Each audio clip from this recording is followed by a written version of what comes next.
محسن Pakistan doctor Abdul Qadeer Khan 1936 میں Bhopal India میں پیدا ہوئے۔ ڈاکٹر عبدالقدیر خان 1952 میں پاکستان منتقل ہوئے۔ ڈاکٹر عبدالقدیر خان نے 1960 میں کراچی یونیورسٹی سے میٹرولوجی میں ڈگری حاصل کی۔ ڈاکٹر عبدالقدیر خان نے جرمنی اور ہالینڈ سے اعلیٰ تعلیم حاصل کی۔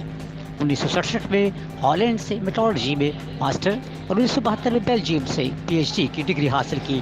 1976 میں ڈاکٹر عبدالقدیر خان نے پاکستان میں انجینئرنگ ریسرچ لیبارٹریز قائم کی۔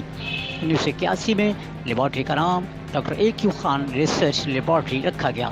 یہ ادارہ پاکستان میں یورینیم کی افزودگی میں نمایاں مقام رکھتا ہے۔ مئی 1998 میں ڈاکٹر عبدالقدیر خان نے پاکستان کو ایٹمی طاقت بنایا۔ ڈاکٹر عبدالقدیر خان نے 2000 میں کیکس نامی درسگاہ کی بنیاد رکھی۔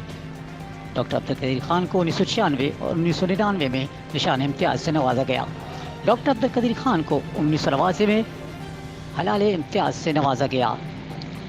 ڈاکٹر عبدالقدیر خان کی لیبارٹری نے پاکستان کے لیے 1000 کلومیٹر دور تک مار کرنے والے غوری میزائل سمیت چھوٹی اور درمیانی رینج تک مار کرنے والے متعدد میزائل تیار کرنے میں بھی اہم کردار ادا کیا۔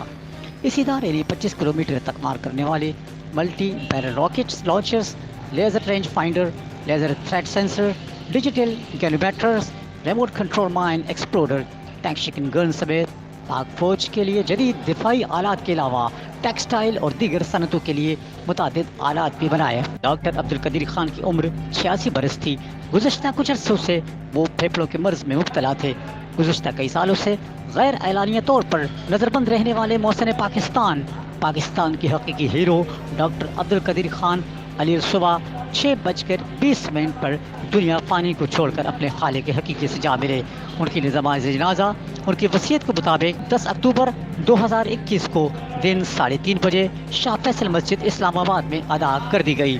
پاکستان کو ایٹمی طاقت بنانے والے اس محسن پاکستان کو اللہ تعالیٰ جنت الفردوس میں اعلی مقام عطا فرمائے، آمین۔